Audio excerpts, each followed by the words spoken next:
So hi everyone, today in this video we're gonna develop another mental model that I think it should be useful for you to grasp, since as much more mental models you tend to have, better information you're gonna have so to face the reality, because mental models are like informations that you can use.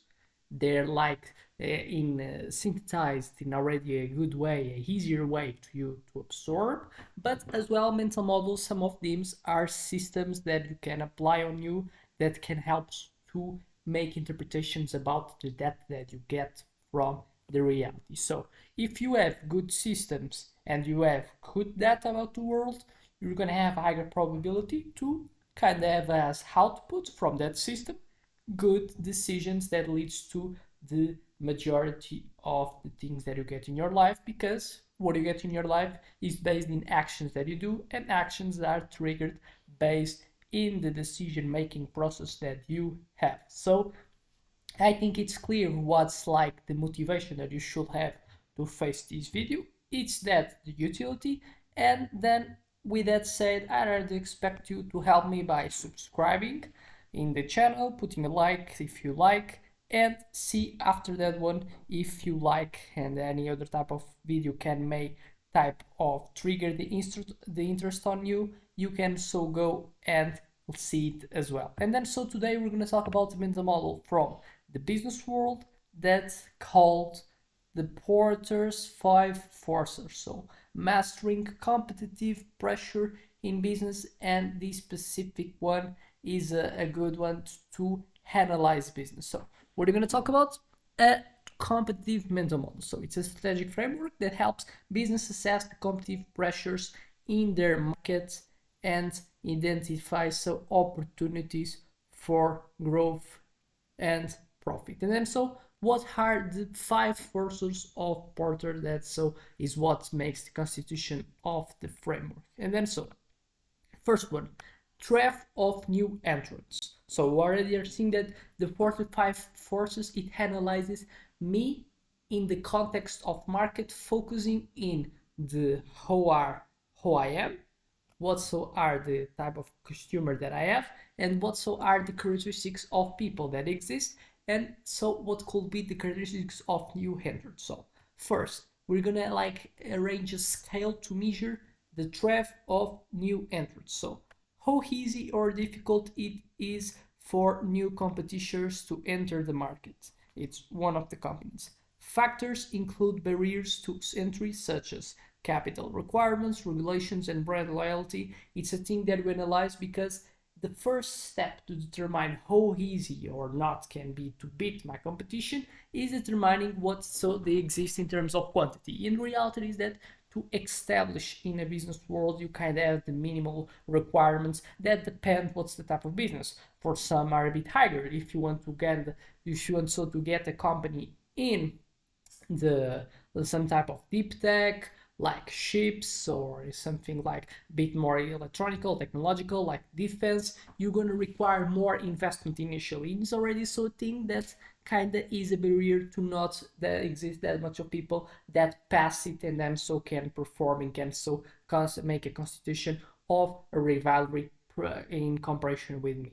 And then so how you have to focus in the threat of new entrants, analyzing how easy or difficult it is to new competition enter the market.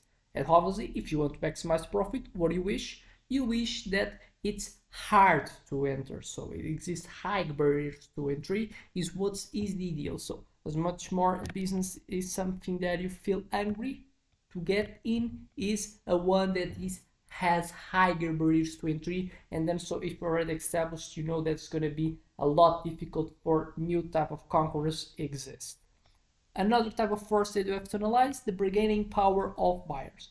What do you expect? You expect a higher bargaining power, because as much more they are powered to buy, they will buy more, and then so you can expect more profit so to come for you. And then so bargaining power of buyers, the influence consumers have over prices and qualities. The high buyer power can force prices down or demand better service. That's something that you have to get in account. So the bargaining power of buyers, analyze how they have so money to provide to you. It's a thing that you have to know. But what you have to as well understand is how they are powerful in comparison with you. So we have a scenario that they can so be have high tolerance because by having that much money they don't require you to have so they're not so like they're not too much competitive, and you're also looking for suboptimal effects, and they're like looking for professionalism in your product. But the reality is that obviously what you have other characteristics that defines your so customer is the relation that you have to with him. So you're more powerful in the negotiation or is them. So if I'm providing to the market, if I'm scarce, I have more power because the supplier side, that's mine, it's me, has higher type of advantages over the demand because the demand can exist a lot and the supply is scarce. And then so what I can do, I can increase the prices. If can happen the opposite, that exists a lot of competition that provides the tendency almost the same thing, and if obviously the demand is not that much high, what can happen? Can exist competition between me and and then so the my competition, and then so the demand side has higher force, and then so I kind of are more servient of what they want, and then so obviously we tend to a market that I have low margins of profits because price wars tend to happen. So bargain power of buyers, it's something that you have to understand. So who's the dominant in this relationship?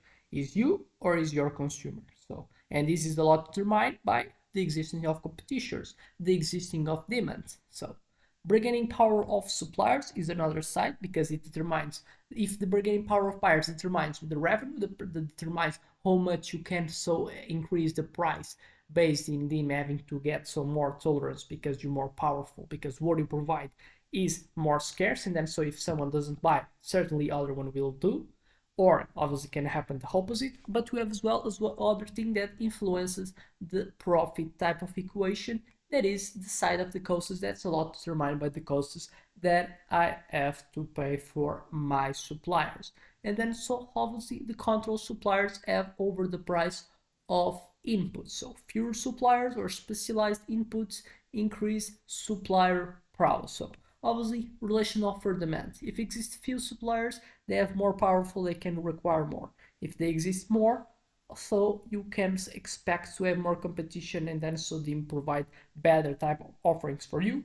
What do you tend to look for? Suppliers in established business, that suppliers provide things for you at lower costs as possible. So another thing that you have to analyze, what is so the bargaining power of suppliers, as much you as well have analyzed the bargaining power of buyers. Thrift or substitute products or service is the fourth force, and what's the importance of that one?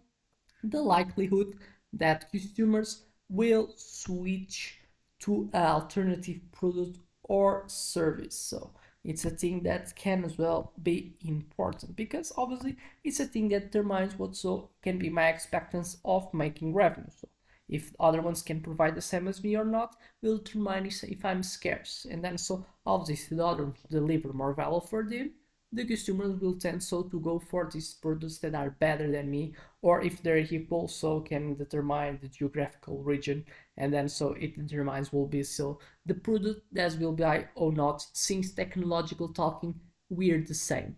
And then so obviously the threat of substitute products or service, what do you expect?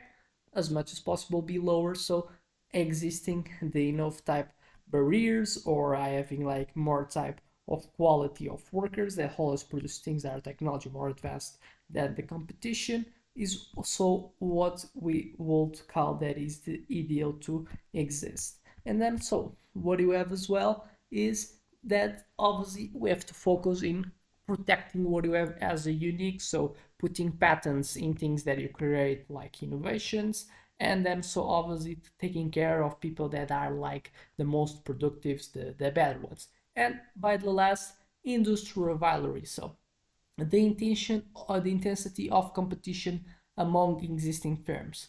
Rivalry can lead to price wars, increased marketing costs, and reduced profit margins. So understand how much is the size of the industry that you represent that determines so what so are the relations between supply and demand with your consumers, with the suppliers, and sometimes when the existing industry really varied, we tend more to focus in marketing and not so in the fundamental principles of a product that are technological tying, but then so price wars reduce the margin profit and like has focused more in trying to beat them the competitions and not so making a product really better. So it's a thing that you have to analyze. So these are the 5 components that makes you analyze a good way. It's like the 20% of the things that does matter that will also get 80% of the information on so the business that you try to enter. So I expect this video has created a certain type of value on you, and without much more to say, I just so hope